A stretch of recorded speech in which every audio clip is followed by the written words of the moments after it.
Many a hot Indian night, my dear old Lancers and I have whiled away at poker. I've been a bit out of touch with the game lately, however, which may account for the fact that the cards seemed somewhat obstinate. Obstinate? I thought they did everything but push the money toward you. Well, it's keeping it in the family, Jennings, you know, all in the family. A sort of domestic jackpot, you might say. Of course, once the dear children are married, everything I have is yours. And everything you have is mine. You mustn't let your generosity sweep away your reason, sir. Isn't it lovely the way my husband has taken Mr. Jennings? To his heart, I mean, of course. Just like two boys, the way they like to gamble on everything. Tell Miss Carton, why do you call your husband the Sahib? Sahib? Oh, that's Indian for gentlemen, you know. Such a distinguished man. But what does he do now? He's an economist, part of the Brain Trust, you know. Labor conditions, wages, unemployment.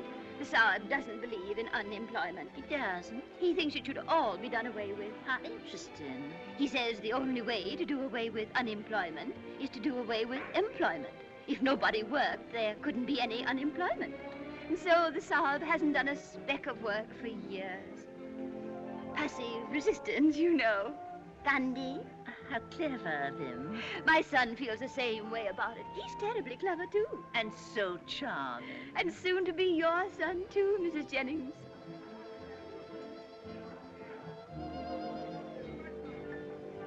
This night, these stars, this purple sea.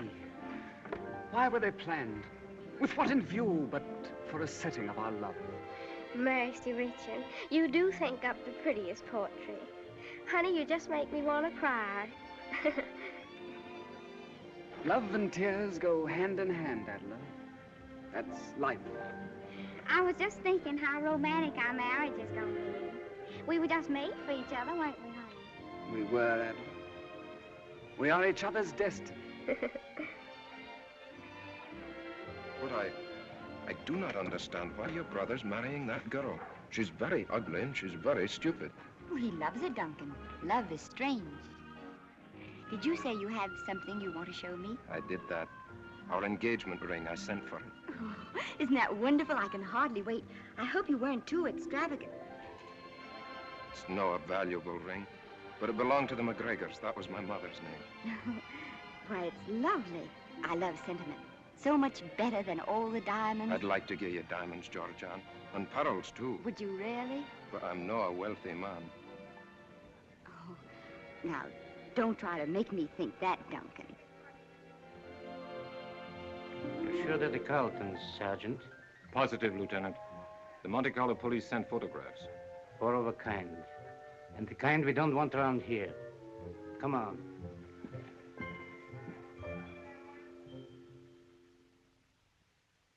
I have advised Mr. Jennings not to worry about this check. I'm thunderstruck, sir. Utterly thunderstruck. Did I say thunderstruck? Yes, dear. Tell me, Colonel, you have never been in the Bengal Lancers, have you? My dear sir, when my regiment was quartered in India... In fact, you have never been in India. These reports from Canada of your earlier life. Sweethearts of the Bengal Lancers with the original Toronto cast. If this is some low jest of yours, sir...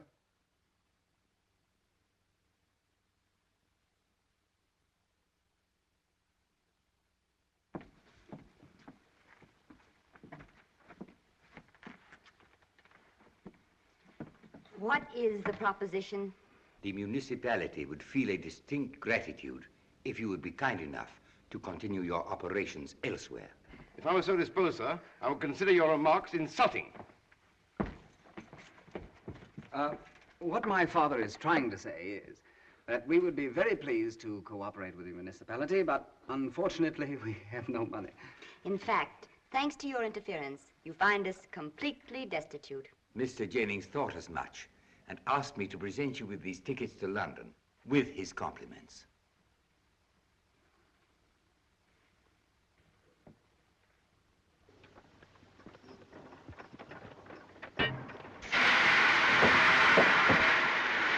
Colonel Anthony Carlton, Bengal Lancers, at your service.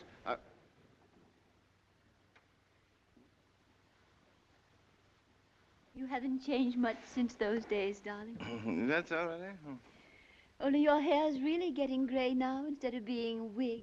But when you jumped up just then, you looked just like you used to in the second act when you talked to Lady Gretchley. Remember? Ah, beautiful scene there, beautiful. And you, Lady Gretchley, rest assured that I, Colonel Anthony Carlton, will so-and-so, with my life against these villainous natives until my so-and-so, Bengal Lancers arrive.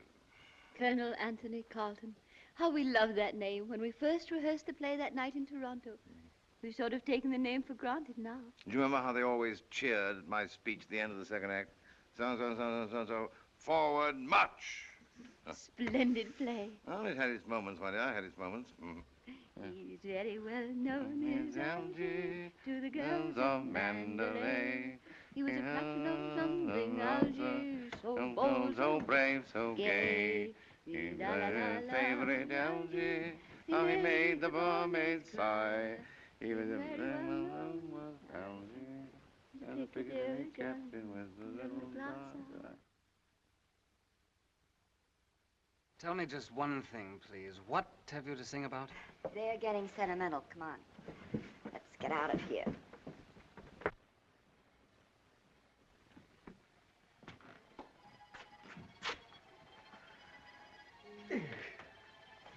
The workings of the Sahib's mind are a deep, dark mystery. Mommy's too. $3 million tossed away. And they sing. And we nearly had it right in our hands if the Sahib had been content with $3 million. But no, he had to have that extra 4,500. And get us in a jam besides. Rick, did you say goodbye to Adela?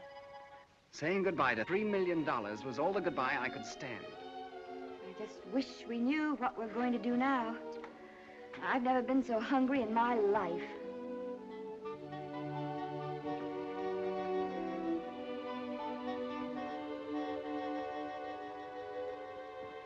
By the way, didn't I see you with a new ring on last night? I thought perhaps when we got on the train, we might be able to swap it for a couple of chops. Oh, that ring wasn't mine. I just borrowed it for the evening. Too bad. Oh, what's the matter with us anyway? Why can't we ever own anything? Nobody ever owns anything except nice, dull people. And they always get on to us sooner or later. We're too well dressed. That won't last long. I doubt if there's a dressmaker left in Paris who'll stake us anymore. Mommy will always find your clothes somehow, don't worry.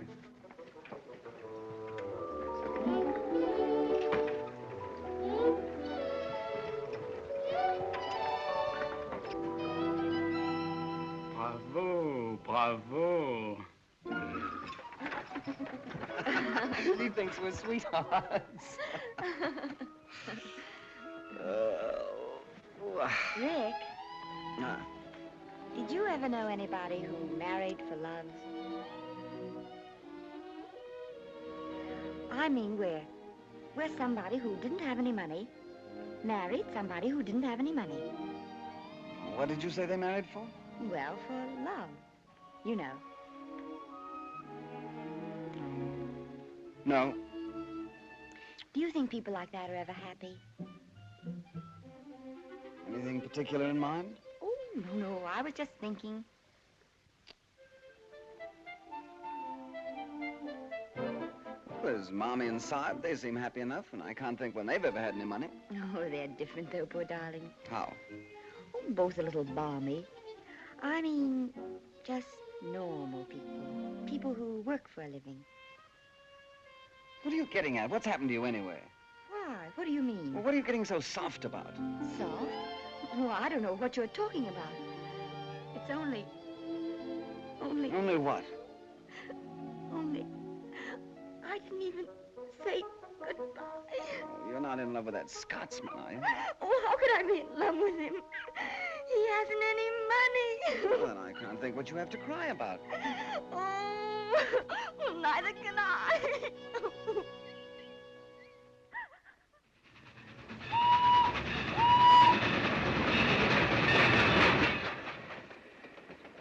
I wonder how long it takes a person to starve to death. Just depends. I've known some to drop off in a fortnight. Who do you think will last longer, Mommy or Saab? Oh, Mommy. I think the Sahib will. He's more optimistic. Mommy's tougher. The Sahib's a better bluffer, though. He'll overplay his hand like he does his cards, and he'll be dead before he knows it.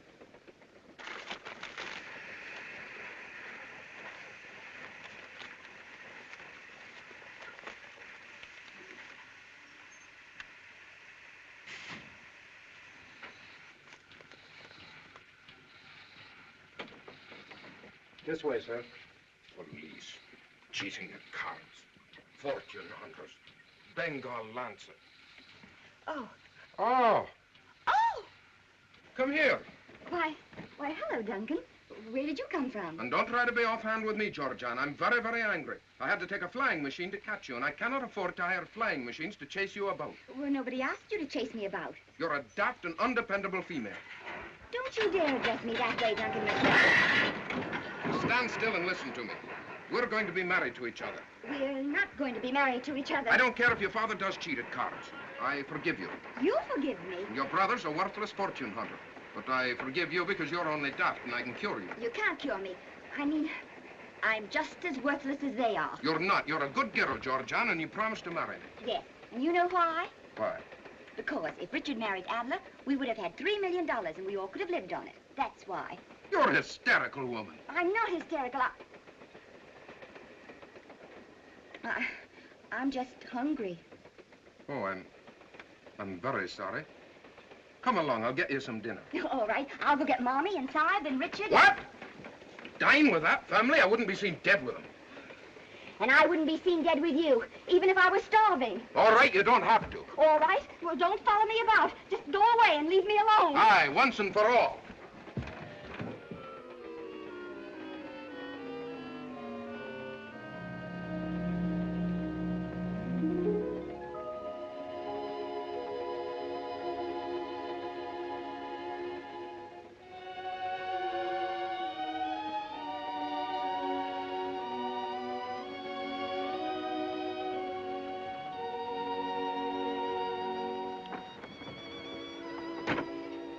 Won't you come in? It's lonely at night, isn't it? Yes. I don't like to see night come. Do you? Well, I don't think I ever noticed. You're so young. When you're old, night comes too soon.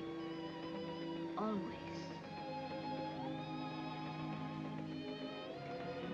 And you seem troubled. It's my mother. Oh. She had to have an operation. Oh, my dear. Tell me. Well, she's so tired and the train's so crowded, there's no room for her to lie down.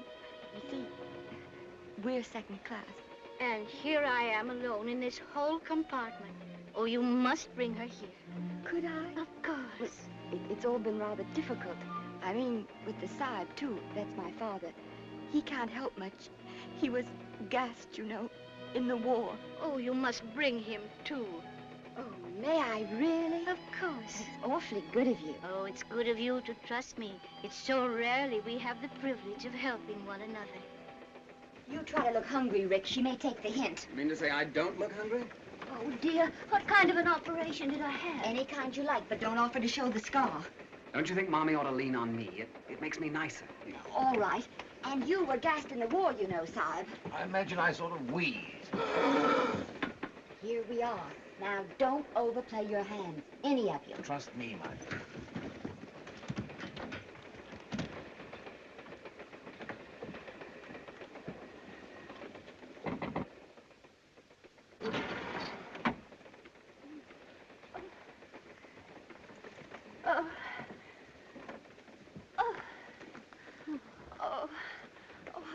You are. I don't know you. Do I? I'm a new friend. My name is Fortune. Miss Ellen Fortune. Miss Fortune? Silly name, isn't it? Everybody makes jokes about it. I do myself. Fine historic name. Not a subject for jesting. Allow me to introduce my wife, ma'am. My daughter. I know. My son. And your servant, Colonel Anthony Carlton, late of the Bengal Lancers. The Bengal Lancers. How splendid. And yet the wretched government refuses him a pension and lets his family starve. If only he hadn't gone back to the war after that dreadful wound. Gas, Mommy. Gas. Gas. Gas, too, of course. Don't be absurd, Georgianne. Did you think I had forgotten? If I have a breath left to give my country, he used to say. He's never been right since. And then your operation, on top of everything. Yes, and so expensive, too. But they would take me to the Riviera. Now, Mommy, you know it isn't good for you to talk so much. Don't overdo it. It meant selling our little house, and poor Richard's coming down from Oxford, the most brilliant man of his year, they said. Didn't they, darling? I don't care what they said. I don't care that for Oxford, just as long as you're all right, Mommy. If you could only force yourself to eat something, Mommy. In Little Women, the children call their mother Mommy. I think the name does suit me. I don't know where the absurd children got it. Sahib, of course, means genteel in India. The children were born there, poor darlings, somewhere in the Himalayas. A dreadful place, what with the ayahs and the whatnots howling around in the whatever you call them. Mommy, are you sure you couldn't force yourself to eat something? Oh, no, it would choke me. I'm sure it would. Oh. Would it help if I ate something with you? It might. I'd do anything to please you, dear boy. I think we should all make the effort. If Mommy should see us all eating, it might tempt her. Of course, you'll be our guest, ma'am. Oh, no, no, please. This is my compartment. I insist you must be my guests.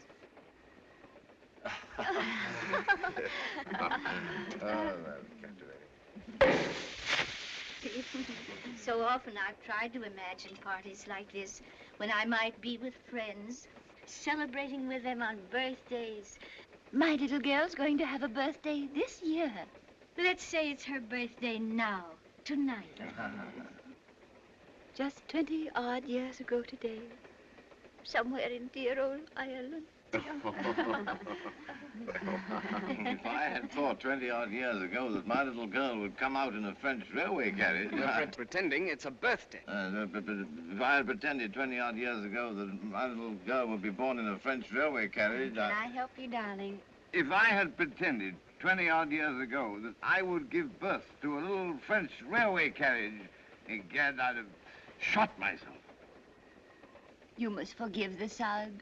He lives in a little world all his own. What fun.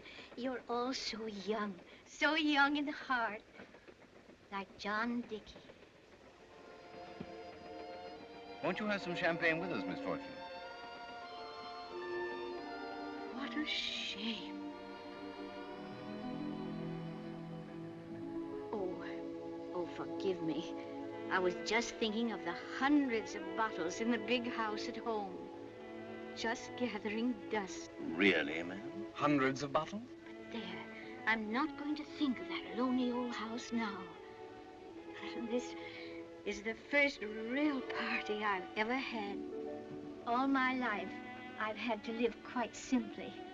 And now that I have money enough to do everything I want, I really don't quite know how to start. And you're traveling alone, ma'am? Yes, I'm quite alone.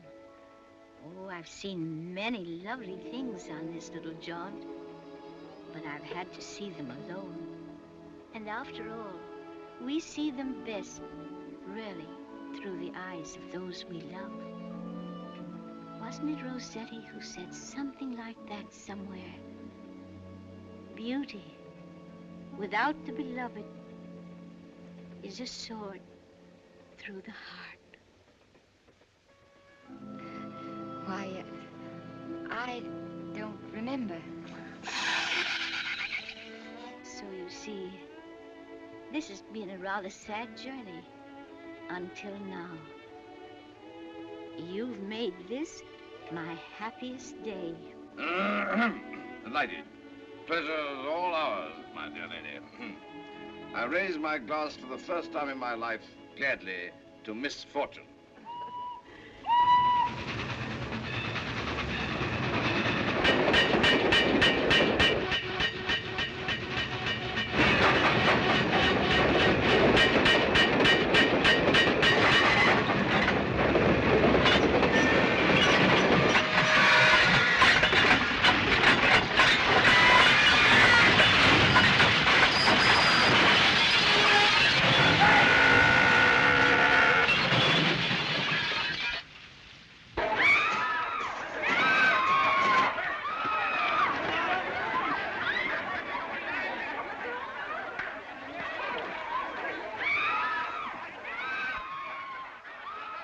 train seems to have caught on fire.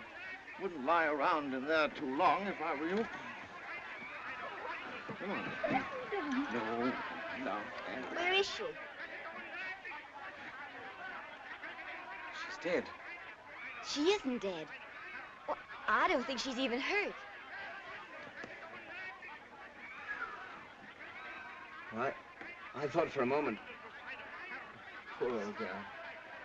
Come on, let's get her out of here. Can you carry her? Give me a hand.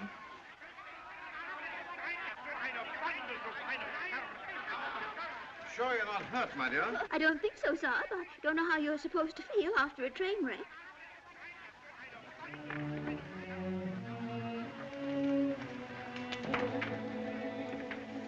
Cold wind. Rather. See if you can find some whiskey for her. Keep her warm until I get back.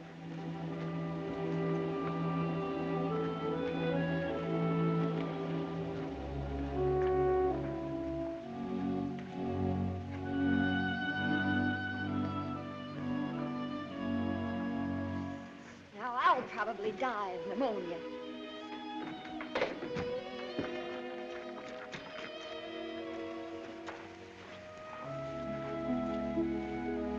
Where have you been? Are you all right? How did you get out? On my 2 feet, they're very adequate. I've hunted through the whole train for you, if anything had happened. What have you got there? This is an old lady. You're being very good to her. I'm not. I'm trying to keep warm. You've given her your coat. What of it? Well, you'd be warmer if you'd kept it yourself. Will you stop trying to make me something I'm not? And will you please get out of here? Why?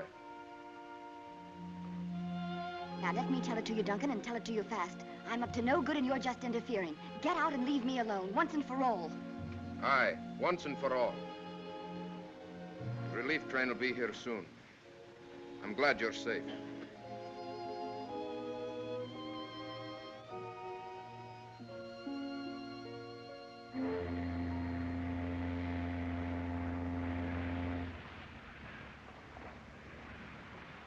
The old girl doesn't cough up something after all we've done for her, I shall lose my faith in human nature. We've been very kind to her. We've eaten all our meals with her and everything. Oh, I shall miss you all so much. It isn't only that you saved my life. You've all been so wonderful to me. But it'll be nice for you to get back to your lovely big home and see all your friends again. I haven't any friends or relatives, Georgian. They're all gone. Oh, I'm sorry. But didn't I hear you mention a Mr. Dickey? John Dickey, yes. In America once, when I was a young girl, a long time ago, Georgian, I was engaged to John Dickey. Oh, Georgian, I was so young. I hadn't learned the meaning of faith. One day someone told me John Dickey loved someone else. We quarreled, and I spent my whole life regretting that quarrel, hoping that sometime, some way, I would hear from him again. And when I did, it was to learn that he'd gone to England, made a fortune, and died alone, leaving everything to me. Oh, Georgian, one must have faith in the people one loves. One must have faith or go through life alone. I'm sorry you're so alone. Georgian? Yes, Saib? It'll be in port in a few minutes, my dear. You better finish whatever you have to do. Oh, I wish something... I wish there was some way we could see you sometimes in London. Georgian! Oh, no, you couldn't, that lonely old house. Georgian, you couldn't come and stay with me, all of you, and be my guests for a little while? Well, I don't know what the Saib would think. He hates so to impose on people. But it wouldn't be imposing. I'll ask him. I'll try to persuade him. I'd love to come, just to be with you.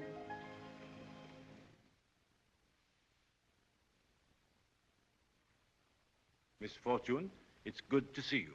Mr. Anstruther, how nice of you to be here. Not at all, Miss Fortune. It's a great pleasure to have you back. safe and well. This is Mr. Felix Anstruther, Mr. Dickey's friend and lawyer, and mine. These are my friends, the Carltons. These children saved my life in the wreck.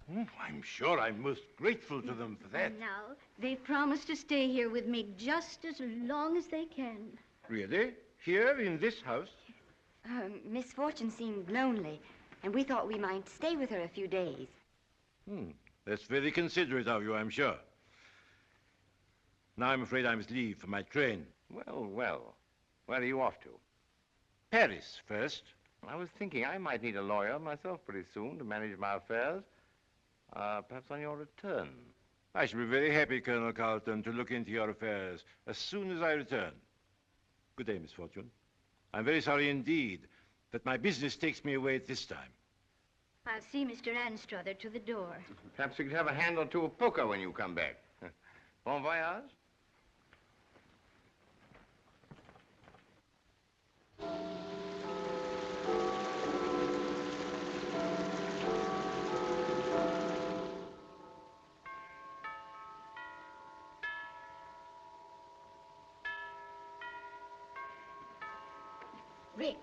Rick, wake up. No way. Don't be stubborn, Rick. Wake up. Are we packing again? No. I've been thinking and I have everything worked out. Did you work out what happened to the top of my pajamas? Shut up, Rick. I have an idea. Oh. Why don't you sit down, Mommy? Oh, I thought I was. Now listen. We've been planning on staying here for a couple of weeks. But where do we go then? Elucidate, my dear. I mean, we can stay forever. All we have to do is to keep on being what she thinks we are. Charming, you mean? No. Decent, honest, sober, and hardworking. And just what do you mean by that? I mean, darling, no funny business with the cards. No running up bills. No brandy. And you, Rick, will have to look for a job. And take the Saab with you. Oh, really? Sounds too busy. And for what? No sooner do we do all this than she'll up and die, and then we're out. Unless... Unless what? Unless she makes a will. Exactly. And there's not only the house, there's Mr. Dickey's entire fortune. If we've ever had a chance at a permanent solution, this is it. How cute of you, Georgia. I'm game. I'll be a grandson to the old gal if she kills us both. For the sake of all of you, I am prepared to make any sacrifice.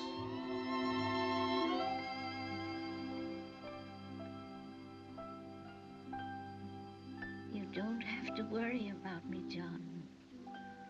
I won't be lonely anymore. I've found friends.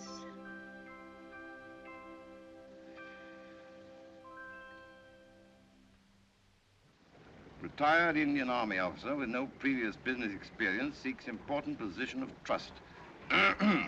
Finest social references if desired. Colonel Anthony Carlton, etc., etc.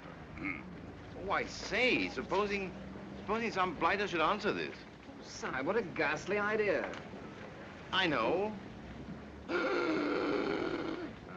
Sounds good. Well, where shall it be today, Father? Want to see the mummies again?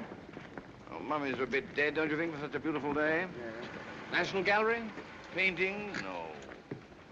No, it's time, my son. You saw life in the raw.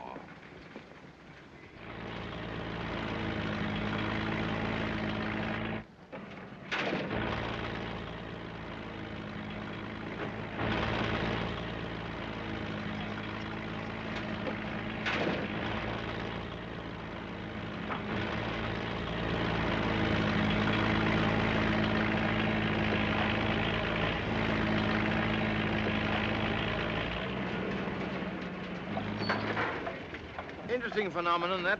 What? That mechano set. The what? Well, that thingamabob. Oh, yeah. There he goes again.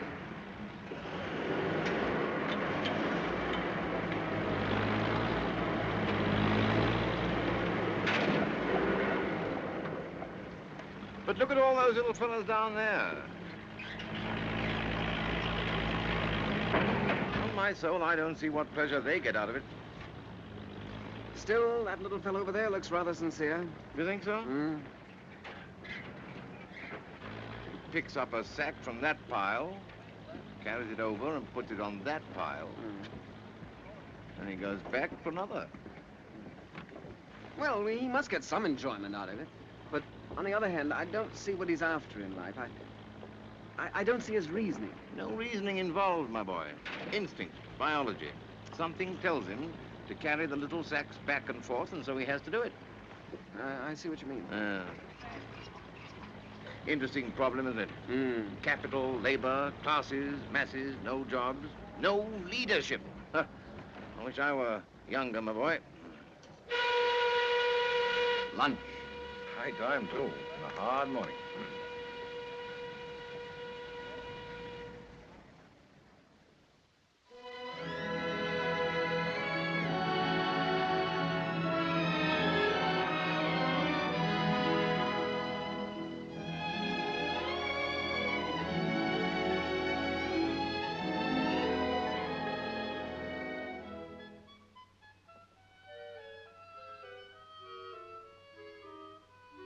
I saw your father's advertisement in the newspaper.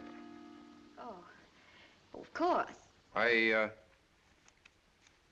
do not understand it. Why, it's perfectly clear, isn't it? When your father advertises for a position, it is not clear, Georgian. In fact, it is very, very suspicious. I do not like the look of it. Why not? The Saab wants a position, and What are you doing in this house, anyway? Miss Fortune was grateful to us for helping her in the wreck. So she invited us to stay with her. She's lonely. She must also be very rich. And now I think you'd better go. I'm terribly busy and... You're also terribly fidgety, Georgian. Fidgety? What a silly idea. And now you're toozling your hair. I'm not toozling my hair. And now you're losing your temper, Georgian. Told you I'm simply busy, and I wish you'd please go. I will as soon as you tell me why your father advertised for a position. Because he wants one. He's out all day looking for one, every day. He's very well known in Algiers, without Mandalay.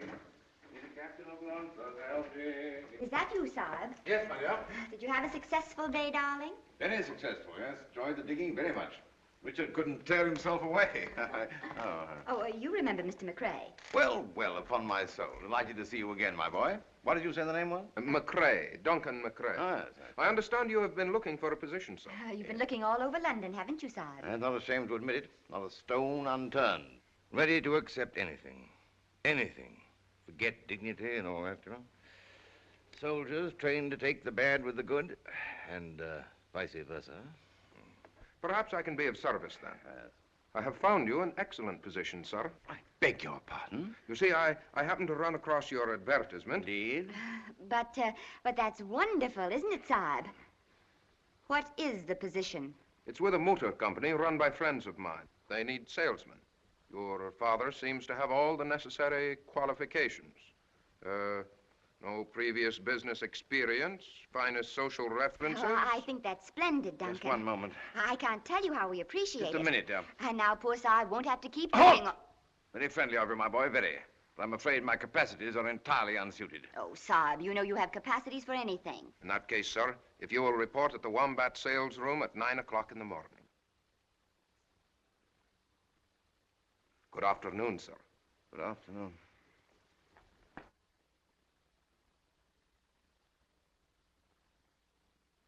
I do not believe your father has any intention of taking the position at all. Why, what an amusing idea. I do not think you're amused, and I do not think you're grateful. But if you really want to know what I think, Duncan, I think now that you know where we live, it would be very nice if you'd stay away from here altogether. Aye, once and for all. Insolent young puppy. I detest him, always muddling things up. But you're going to take the job, Saab. What? Georgian, you promised me that under no circumstances would I have to go to work. Sorry, darling. But now we have to prove we're on the level to everyone. And stop toozling your hair! Trapped, by gad.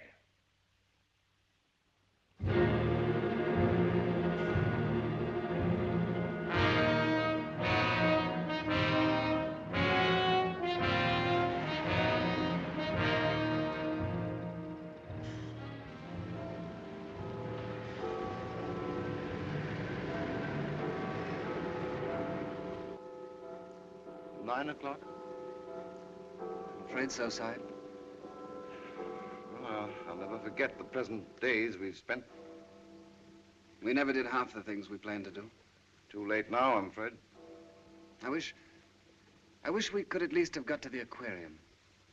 Some future time, perhaps. Never know. Well, won't be the same without you, Sahib. Nice of you to say so, my boy. It's you, too. Not much good at farewell. I know, Father. I'll walk a little nearer with you. Thank you, my boy.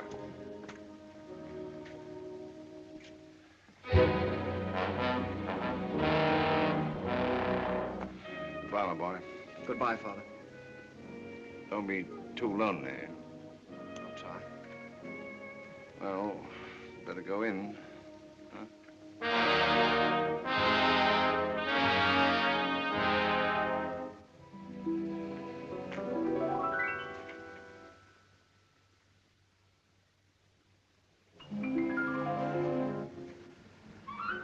What is it, Sahib? Tell your mother, my boy. Tell your mother.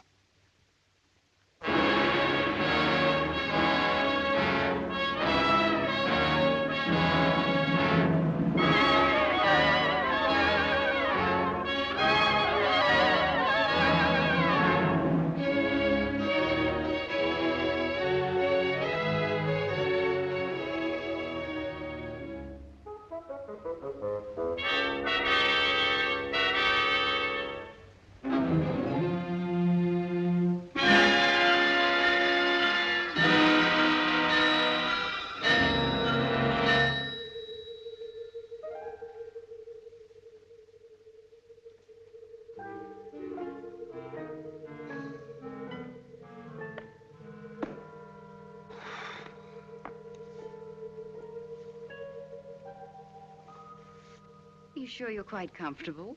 Quite comfortable. Do you mind? You planning to stay long? I hadn't. Now that I see you again, You've never seen me before. I've seen you all my life. In my dreams. That's not a very good line. No. Well, you see, I'm so darn tired. Why come to me? Well, I was walking along and suddenly an unseen spirit grabbed me by the arm and led me straight up here to you. It's kismet. Now, you think that means we have to marry each other? If you're not otherwise engaged, of course. I do not. And I can't make up my mind whether you're a lunatic or merely very young. I'm neither. I'm just lonely. I see. What can you do besides look rather too good-looking? Well, I'm a champion swimmer, a rattling good game of tennis, fair golf, and I rumba like the angel Gabriel. Did you happen to notice the name of this organization? No, to be frank with you, I never had a job before, and I felt it might spoil my impulse. This is the British American Civil and Hydraulic Engineering Company. Oh, I see. And you're the American, huh? Well, don't hydraulic engineers ever rumba? Rarely and not well. It seems to me that I shall be filling a crying need. You know, I really think I'll enjoy working here. I like the atmosphere of the place. The atmosphere is strictly business. Which is what I like. I begin to see what I've missed. You know, if I made up my mind to it, I could become an engineer very shortly. And it takes some of them years. Did anyone ever tell you that you had the most... Yes, often. You don't know the first thing about engineering, do you? Oh, what's there to it? It all comes down to one man saying to another man, well, make up your mind. Do you want to buy a bridge or don't you want to buy a bridge? I've never met a man before who's never had a job. I should think it'd intrigue you, make you want to see what you could make of him. All right. We need someone to sort the mail. £2 a week. Come back in the morning, 8 o'clock. I'm yours to command. You couldn't make it 9 o'clock, could you? 8 o'clock. Good day. There. Oh, could you come out with me later for a spot of supper? I like to pay my obligations. Can you pay for the supper? Oh, now that you mention it, I'm afraid I can't. In that case, I'll wait till your first payday. There.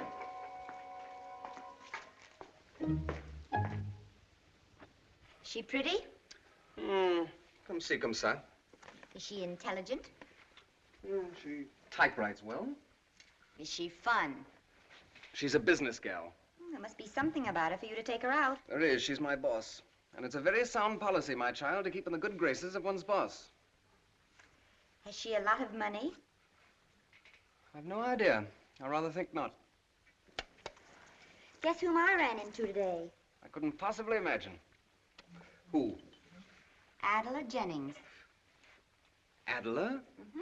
She's just arrived in town and wants you to have tea with her. Where's she stopping? The Ritz? Oh, I must ring her up sometime. Might be a good idea. Perhaps her daddy's not in town. Well, even if he isn't, we're pretty well set now without her. We're not set at all. Certainly we are. The old lady's more in love with us every day. And she's not getting any younger, you know. I haven't heard any talk of a will yet. Fact is, I don't think we'll have to wait for a will. She's bound to come through with something soon. She hasn't, though. The aged are slow, my child, just as the young are foolish and impatient. We can count on her, and so we don't need any more Adlers in our lives. Either of us. Do you really believe that, Rick? I do, my child. Does this tie look all right? Oh, that's better.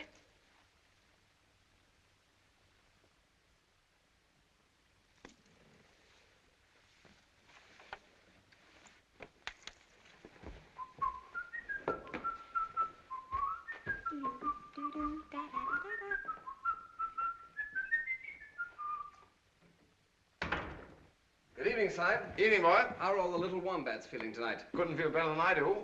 Sold my 4th one this week. Commissions mounting rapidly, my boy, rapidly. Oh, really? Ah. By the way, Side, where would you take a young lady to dine? Savoy, by all means. Soundest cuisine in London. Well, I don't know. I had in mind a place... No nonsense. Savoy is the only place to dine a lady. Don't give it another thought. All right, Savoy it shall be. Oh, but a couple of quid wouldn't see me through, would it? Perhaps you're being slightly optimistic. You couldn't lend me a $5 till next payday, could you? I'm glad to, my boy, but I've always found that borrowing is unsound, both from a financial and a moral point of view. How much money will you get your next payday? £2. And from that, you expect to pay me back 5? You must see there's no future to such a course of action. Neither a borrower nor a lender be. Why don't you take the lady to the zoo? All right, Sahib, all right, never mind. Here, boy. Enjoy your evening. Take her to the Savoy and the zoo.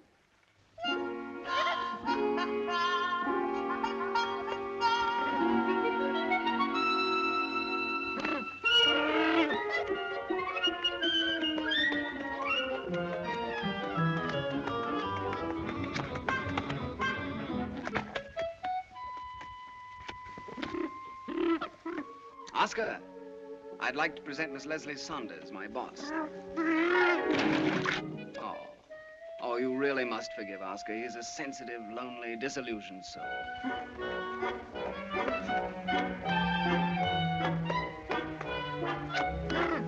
You seem to have a strong sympathy for Oscar. You don't happen to feel anything in common with him. There might be a few similarities. He's very well dressed. Thank you. Quite amusing. Thank you. And I'm afraid utterly worthless. Not your sort. I rather doubt it. Although I wonder if you have any idea what sort I really am. Of course I have. Sane, practical. That's right. Ambitious, hardworking. That's right. Utterly moral. Utterly. Straight from the shoulder. Straight as a rivet. Well, in that case, I should think you'd greatly admire me if I skipped all the approach work and just kissed you without any preliminaries. I should not only admire you, I should respect you. Well, there's something to be said for your philosophy.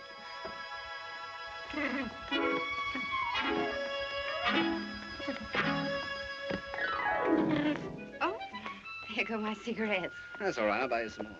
I'm indebted to Oscar. Light, old man?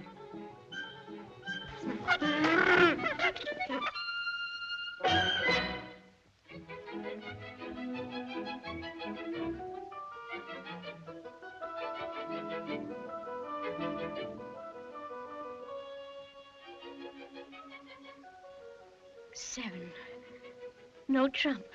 Well, I pass. I pass. Me too. I think it's a lay me down. Oh, well, upon my soul, what an amazing pupil. What card sense, eh? Another grand slam.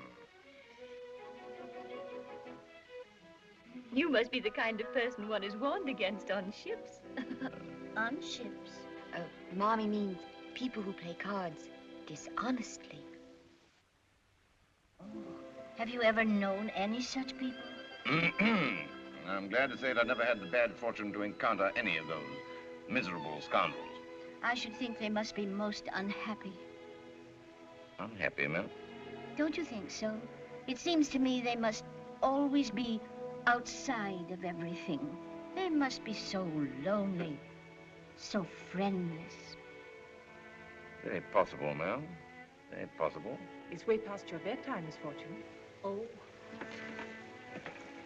Another beautiful evening. Good night, my dear. Good night, Miss Ellen.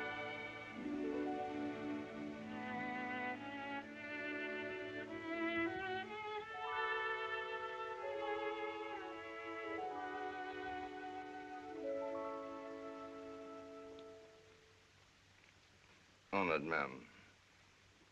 Honored. May God bless you.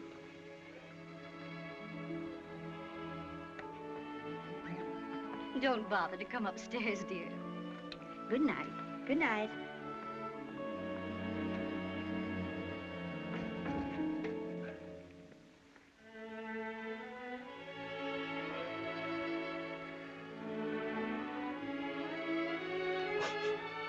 Darling, is your old sinus trouble coming on again? Sinus? No, my dear, no. All part of the act, you know. Letting the old girl see that I was touched. Good performance, darling. You certainly had me fooled for a minute.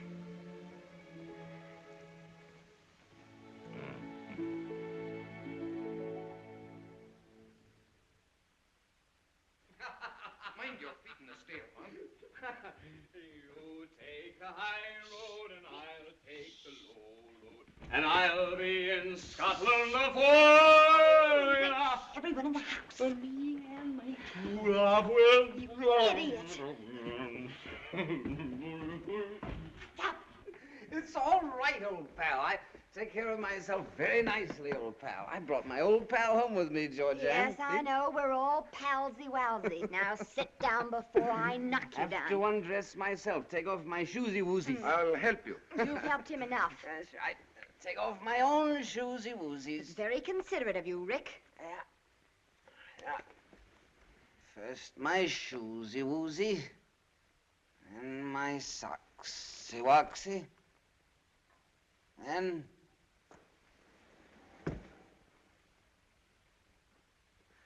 my tie, the-wisey.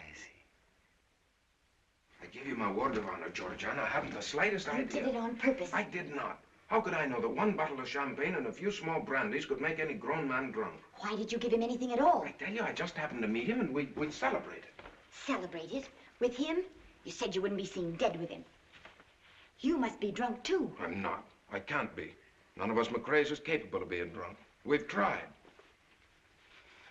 And I admit I was wrong about Richard. I misjudged him entirely, and I apologize. He's an understanding and gifted young man. And where did you meet this understanding and gifted young man? We just bumped into each other. If you want to know the truth, I was feeling lonesome. You're a bad-mannered, bad-tempered, outrageous female, but I have discovered I cannot live without you. It's a shameful confession for a sane man to make. It's an idiotic one, because you're going to live without me, probably to a horrible old age. I am not. Richard says you're eating your heart out for me. Richard told you that? He did. Then you got him drunk and made him say it. If you were a man, I'd knock you down for that.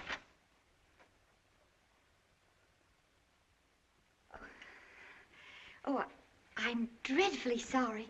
We must have awakened you. Poor Richard has been taken ill, and this Mr. McRae was kind enough to bring him home. How do you do, Mr. McRae? How do you do? That's not the exact truth, Miss Fortune. Poor Richard is extremely drunk, and it is my fault. And now if you've said everything you want to say, you might have the decency to go. Listen, Georgian, don't quarrel with me. I may have to go away. There's a chance I may leave for India. Is it only a chance or a hope? Oh, my dear. My dear. I trust you will accept my apology, Miss Fortune, if I have disturbed you. You haven't disturbed me, Mr. McRae. If you have the slightest consideration for anyone, you'll go away and stay away. Aye, once and for all.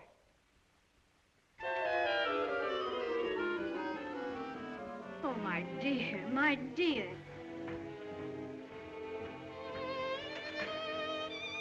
Young people are so foolish. They don't know that love never comes twice.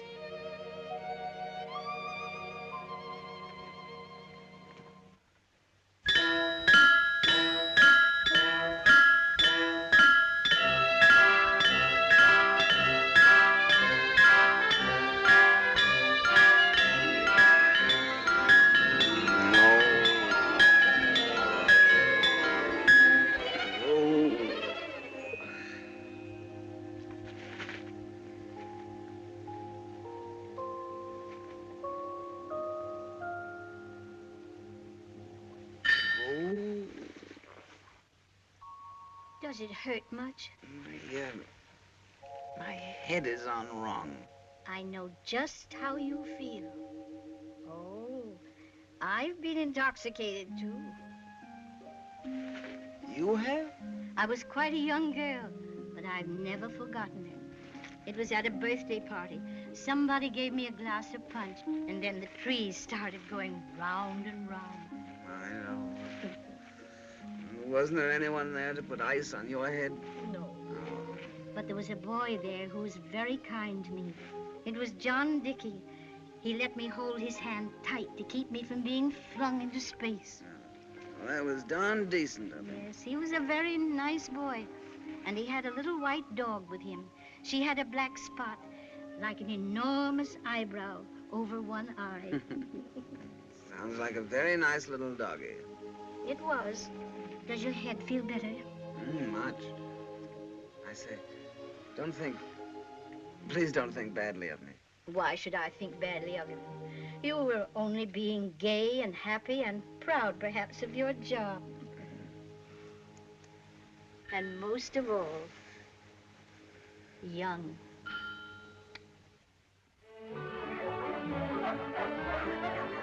Here you are, sir. I'm very sorry, my boy, but you won't do either. Goodbye. Well, how's a bloke going to know what you want if you don't tell him what you want? Now, you just trot out some more. I'll know it when I see it. I wish people would make their minds up.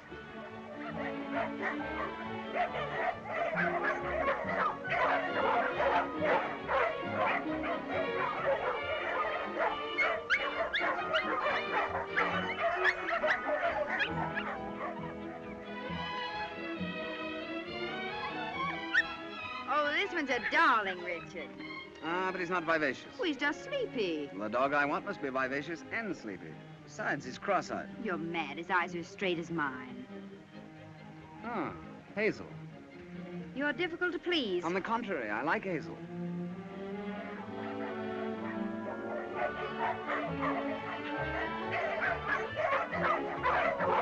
Here they are, then. The last of the lot, sir. Take 'em or leave 'em. Leave him. No reflection on you fellas, of course. Blimey, what do you expect a dog to have? I expect him to have an enormous black eyebrow over one eye. What? An enormous black eyebrow? I think, Richard, we'd better go quietly and try somewhere else. All right. Sorry. I suppose he must have a purple tail, too. And why a black eyebrow? Well, because the puppy's for Miss Ellen, and Miss Ellen likes puppies with black eyebrows. Are you sure this Miss Ellen of yours is quite right? Oh, yes, quite. She's a very nice, rich old lady. I see. You and your family couldn't by any chance be sponging on her, could you? What makes you think that? It just occurred to me. Wouldn't approve of that, I suppose. No, I wouldn't approve of that. No, I didn't think you would. Would you like to hear the rest of it? It's up to you. It's a tremendous secret, you know. Perhaps you shouldn't tell me then. I probably shouldn't. You won't like it. Well, they say that confession is good for the, what is it? The soul, Richard. Oh, yes, the soul, yeah. Well, I suppose it can't affect me much one way or the other, can it? You see, we're all trying to become heirs. I don't understand. It's very simple. You see, we're really all quite charming, and we made the whole gal love us. The Saab took to selling wombats just to prove that we were on the square, and I took to opening letters for the same reason. Rather neat idea, don't you think? You're not kidding me, Richard. Oh, no, I'm terribly serious. We thought we'd worked it out rather cleverly. I never doubted that you were clever, Richard.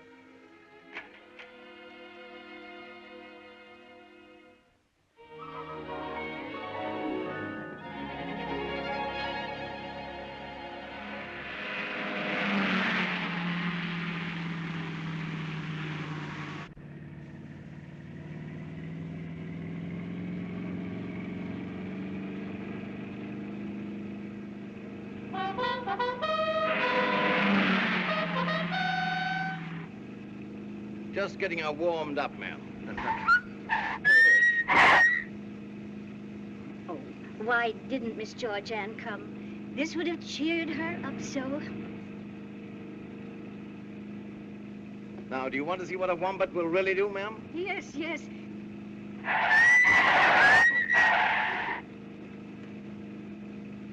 You mustn't hit anything when we're going this fast, darling. It might be dangerous. Not at all, my dear, not at all.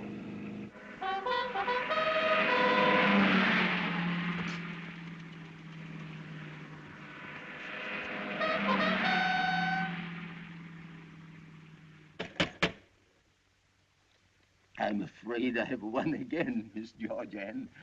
You have to have a scientific mind. Mr. Dickey didn't have a scientific mind either. Now, who can that be sticking his nose in?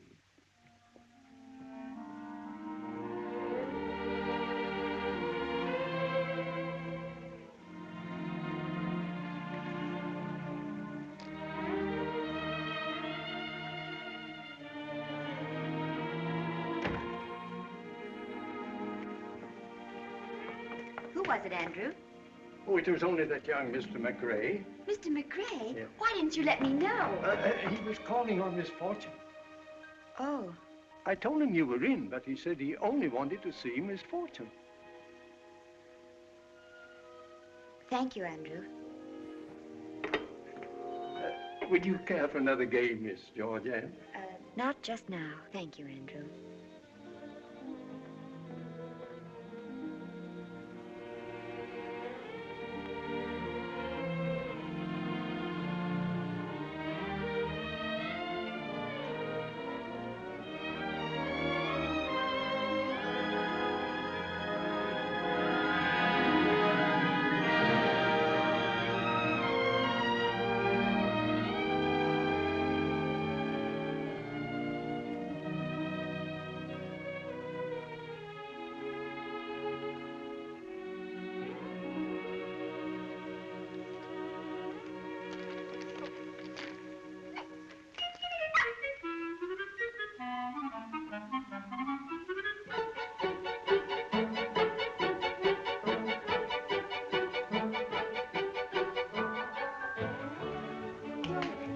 on earth?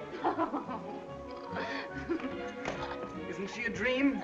Her name is Jane of Aylesbury, and her father's a champion, you know. You get this horrible monster out of here before Miss Ellen comes home. Well, but she's for Miss Ellen. I got her for Miss Ellen. And I'm paying for it out of my own salary. Think of that. Oh, how wonderful of you, Rick. Are you sure she wants one? Sure. My salary is too small to waste if I weren't sure. Oh, of course. I thought for a moment... Well, good work, Rick. Congratulations. Well, I didn't mean... What, Rick? What didn't you mean? Well, I mean... I didn't want you to think I was getting soft all of a sudden. Heaven forbid I should ever think that. Now, look, you stay here, and Jane and I will lurk about upstairs and be a frightful surprise to everyone. We won't have to try much. Hello, Mommy. Isn't Richard getting dynamic? Oh, darling, such a marvelous time. The wombat went like a bird. Did you have a good time all by yourself? What have you been doing all day? I had 4 hair-raising games of dominoes with Andrew. The whole countryside is just one big garden. I picked and picked and picked. Did you have a good time all by yourself here? What have you been doing all day, darling? I played dominoes with Andrew. Masses of wildflowers. We saw the most adorable little cottage. Miss Ellen was mad about it. Did you have a good time all by yourself? What have you been doing all day? Why didn't you play a game of dominoes with Andrew? Heavens! What in heaven's name is that? That, I imagine, is Richard and Jane being a terrific surprise to all of it. Jane?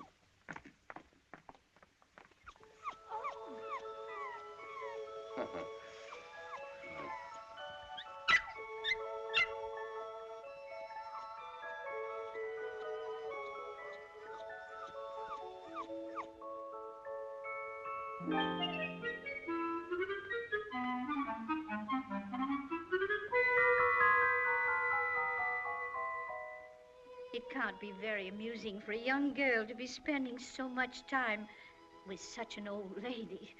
And oh, my dear, I'm frightened. Frightened, Miss Ellen? Now that you're all doing so well, I'm frightened you'll want to go away and make a home of your own. Would you rather we didn't go? Oh, my dear, if I only knew you'd be with me when... I'd never be afraid again. We'll stay with you as long as you want us. Oh, if you could only promise me that. I promise.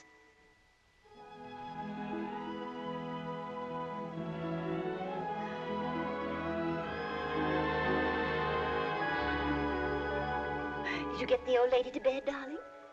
Yes. She made me promise that we'd never leave her. Sometimes, Georgianne, I don't know where you get all your cleverness. Certainly not from me. I guess the Sahib has more brains than I ever realized. I don't know that we've been so clever, though, Mommy. We haven't been getting on very far with the will. I'm beginning to think perhaps we should give up the whole idea. Georgianne! Well, I just mean, well, we might get along better if we thought up some other plan. But this is a lovely plan, and we're getting along beautifully. Poor darling, you're discouraged. You've worked so hard on it, but it'll come through. We'll get the old lady yet. All right, Mommy. Forgive me. Forgive her? Now, what does she think she did?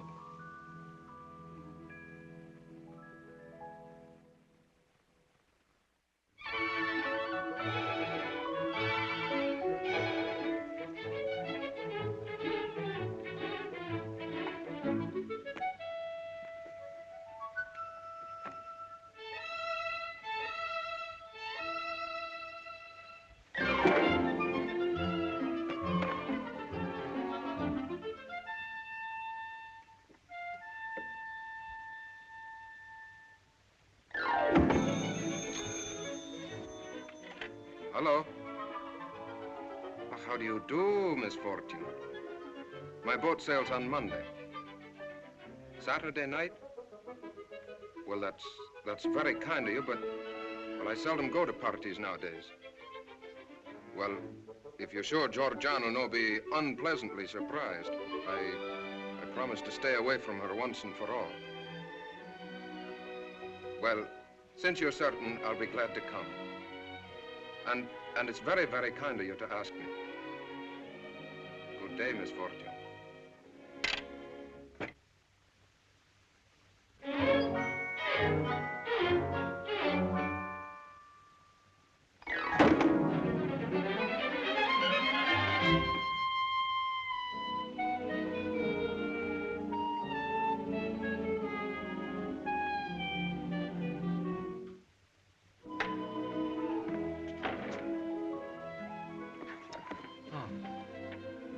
I thought I told you an hour ago I didn't need you any longer.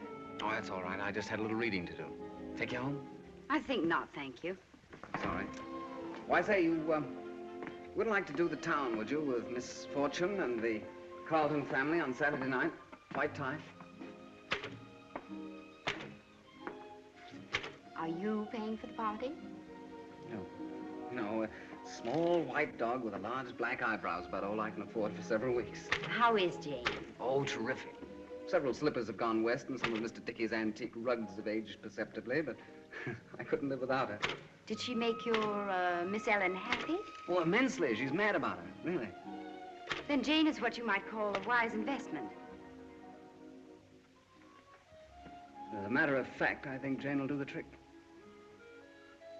Congratulations. I knew you'd be interested. Good night.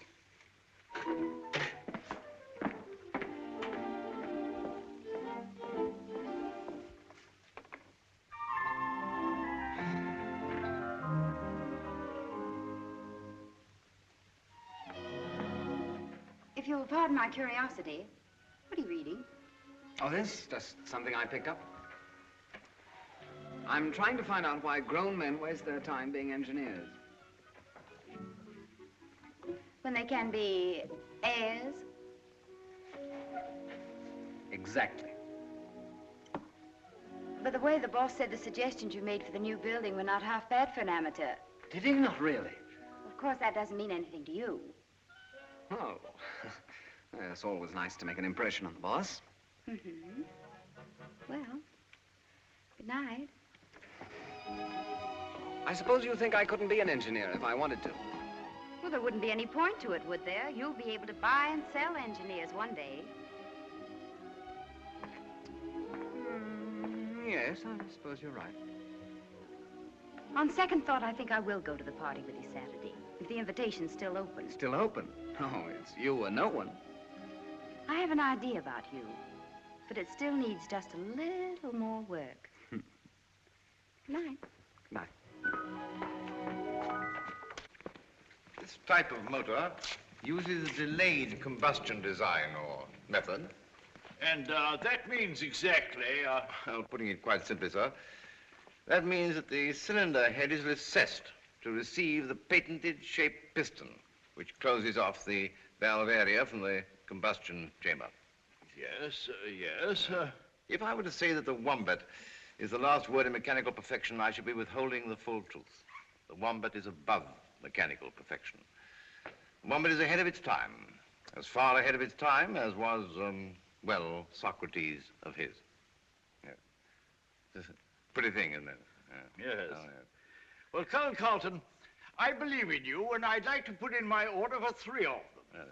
One for myself, and one for my wife, and one for my, I understand perfectly, sir. I shall deliver the third one to you personally at your club. Oh, that's fine, Colonel. Fine. Thank you. Thank you, sir.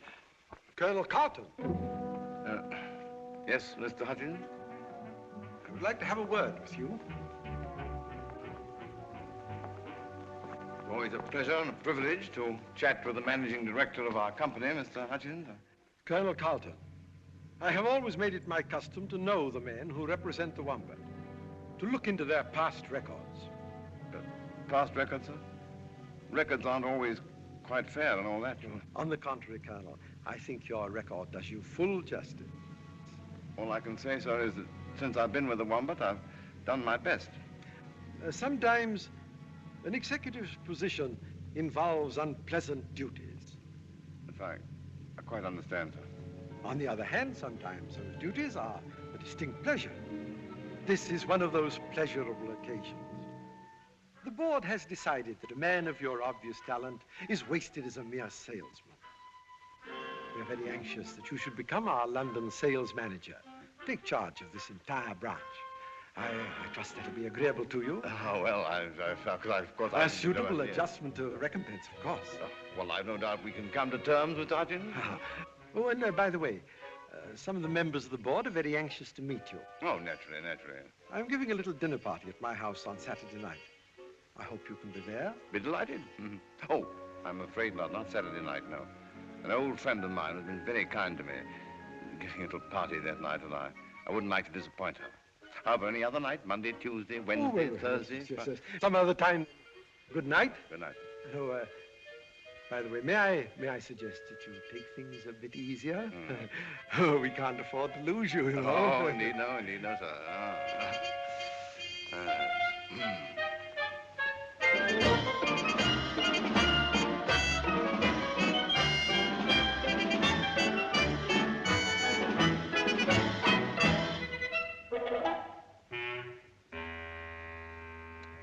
And furthermore, Miss Fortune, I discovered that your Colonel Carlton is not even a colonel.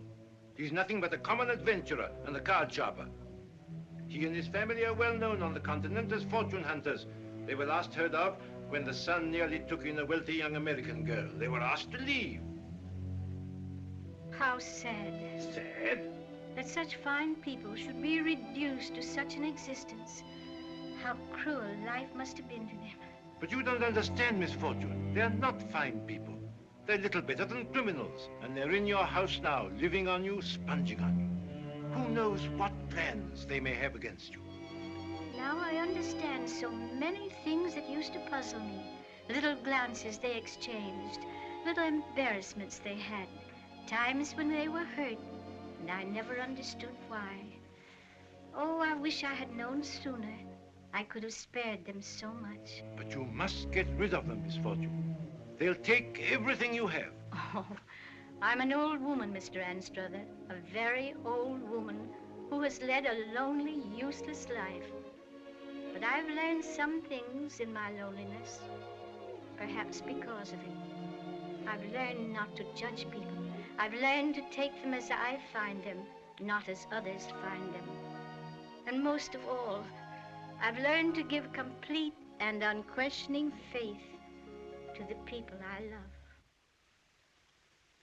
I shall say no more, Van.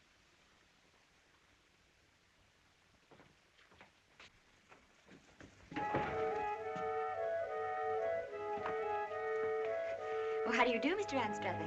How do you do? Did you have a pleasant trip? Very pleasant and very interesting.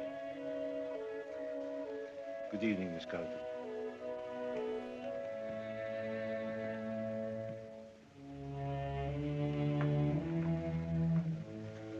Oh, come in, my dear.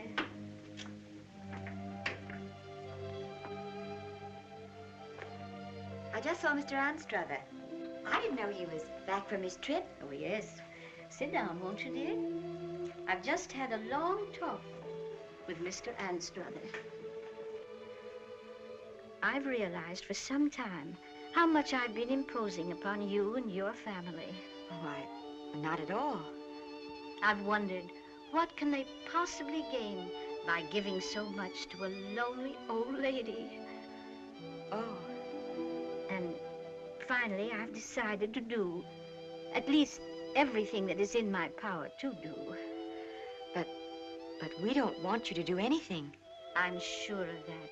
But I want you to know that I have asked Mr. Anstruther to draw up a new will so that when I die, everything I have will come to you and your family.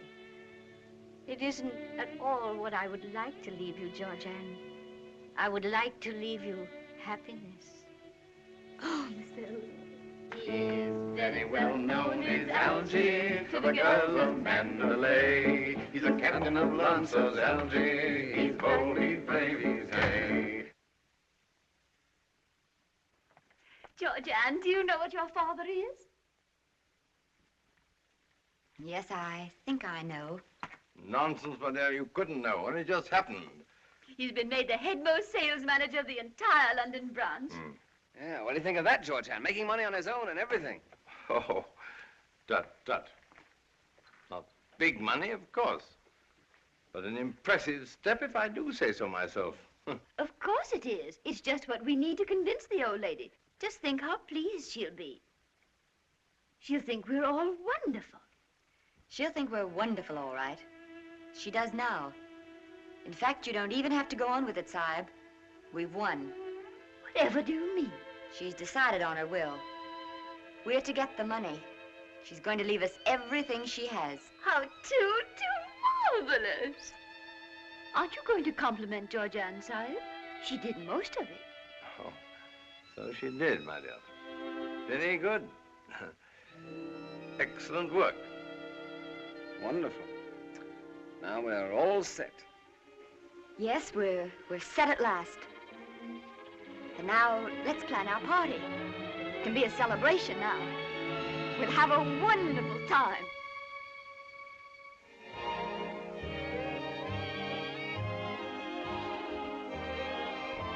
Going to India, eh? Well, well, that's my old stamping ground.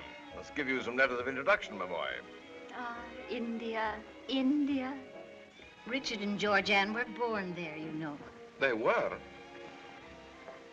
Yes, poor dears, they were born there. Such an awful place. I've never been there myself, but they've told me about it. That's very astonishing. Oh, don't mind Mommy. She has little lapses like that. Nothing dangerous. Perhaps we'd better dance. Rather a shy young fellow, what? I'm sure I've seen him about somewhere. Never forget a face, you know. Your whole family are rather complex, aren't they? Oh, yes. Well, take me, for example. I'm probably the most complex character I know. Really? Really? Richard. Huh?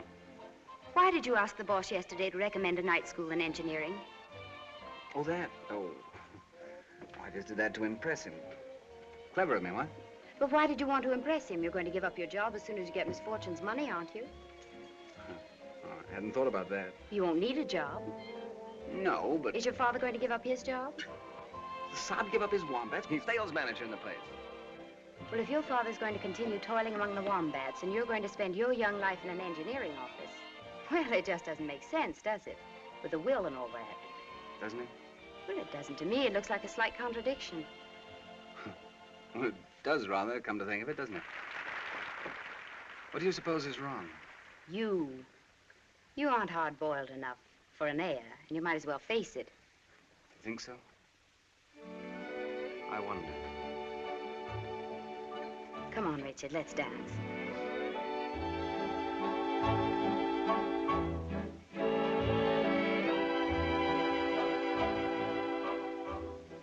Permit me to say, ma'am, that you dance exquisitely.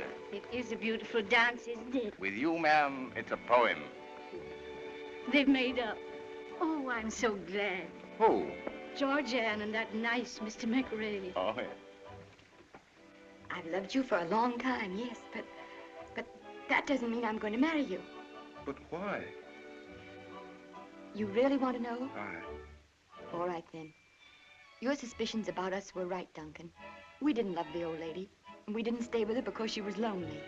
We were after her money right from the start.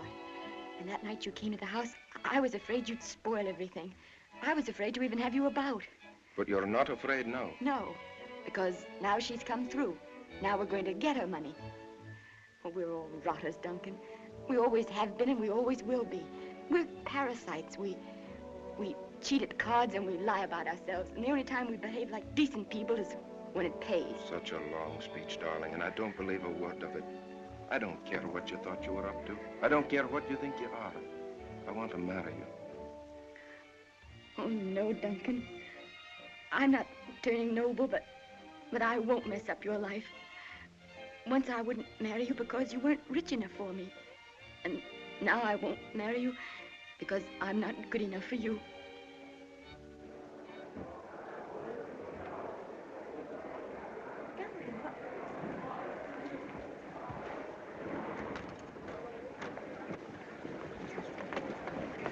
What happened?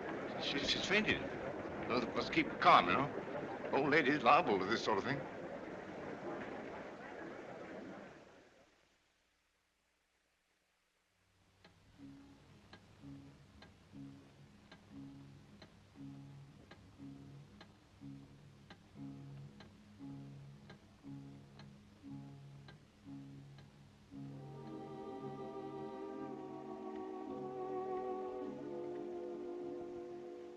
Her fluff's coming off in your trousers.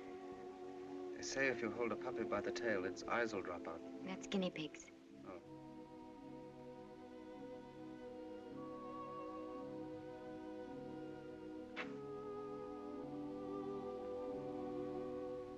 Is Andrew there? Andrew. I'm here. She wants you to telephone for Mr. Anstruther. He's to hurry. Oh. Is she? We don't know yet. She's barely conscious, Miss Georgia.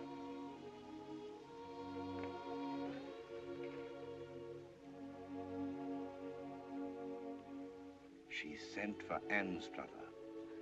Oh, Saab, I'm so ashamed. My dear. Rick. What? Do you think she's going to die? I don't know. Do you care if she dies, Rick? Well, I'm rather used to the old gal. She's not so bad, really. We're horrible people, aren't we? Hard as nails, all of us. Don't you think people ever change? Not us, ever. We just aren't any good. I think I am. Don't make me tired. I think Saab is. He's changed. I suppose you think I have, too.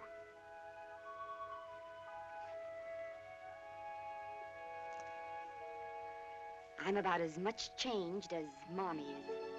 We've been acting so long, you think we're changed. But you're fooling yourself, Rick, like Duncan. You wait and see. We'll be back to normal. You and the Saab, too.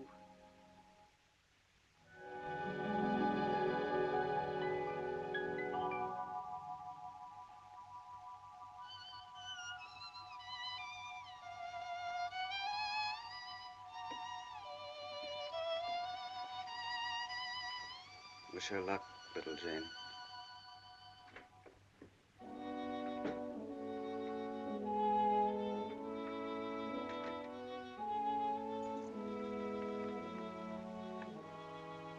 How is she? How is she? I'm Miss Fortune's lawyer, not her doctor. He will inform you at the proper time. Since I am her lawyer, however, there is a little matter that may perhaps interest you. Miss Fortune's one thought, despite her grave condition, has been to live long enough to set her signature to a new will. This she has done. I need not inform you as to the identity of the new legatees. I might add, however, that if certain circumstances had been different, I should have advised Miss Fortune most strongly in favor of a more impersonal charity. As it is, it makes little difference. What are you trying to tell us? In the past few years, there has been a steady depreciation in the value of Miss Fortune's holdings. I did not wish to worry Miss Fortune in her late years by telling her this, because I thought that things might be managed for her alone. If Miss Fortune dies, taking debt and taxes into account, the estate will be practically penniless. I trust you will find it possible to forgive her. Why should we forgive her, Mr. Anstruther? That's a strange thing you're asking of us. And pray, what is there to forgive? Wasn't she good to us? As to the money, we don't want it. We don't even need it. Absolutely not. We're perfectly able to stand on our own feet. Indeed. Then perhaps I might add that if Miss Fortune lives, I doubt that I shall be able even to save this house for her. If Miss Fortune lives, Mr. Anstruther, you may rest assured there will be a home for her always. She will not need this house.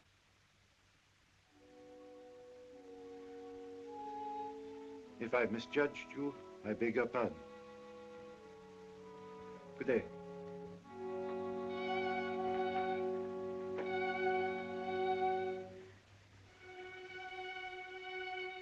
Oh, Mommy, you do love her.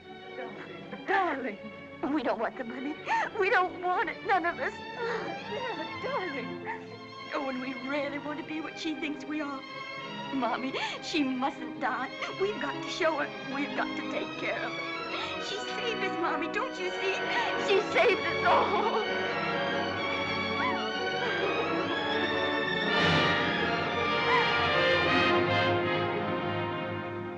You may come in now. Miss Fortune wants to see you. She seems to be very much stronger.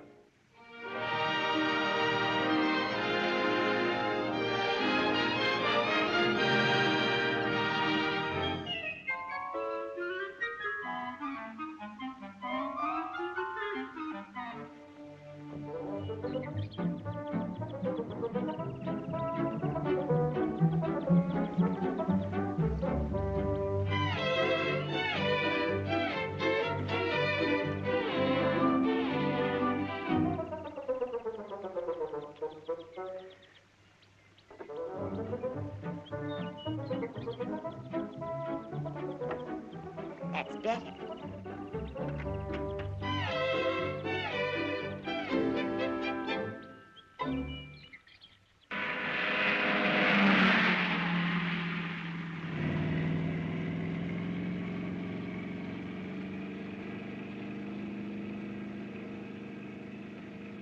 When we get around that bend, I'll show you what the wombat can really do. Indeed.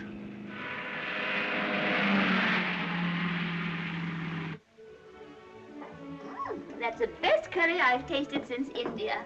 Since Canada.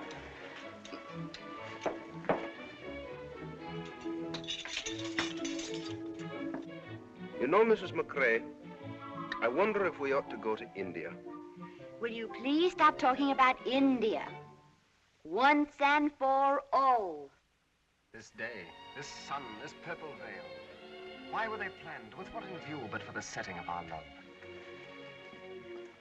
Such lovely lines, Richard. But such old ones to use on your own wife.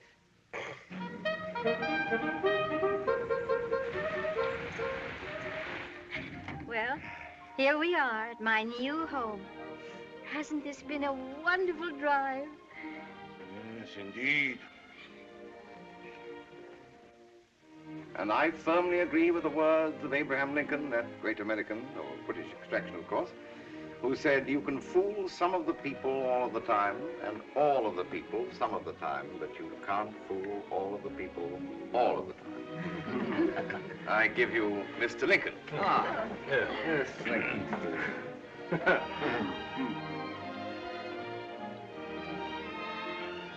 Mr. Lincoln and the Tsar were old friends. Indeed. Oh, perhaps it was another Mr. Lincoln. Now I would like to propose a toast. To my family, God bless them, one and all.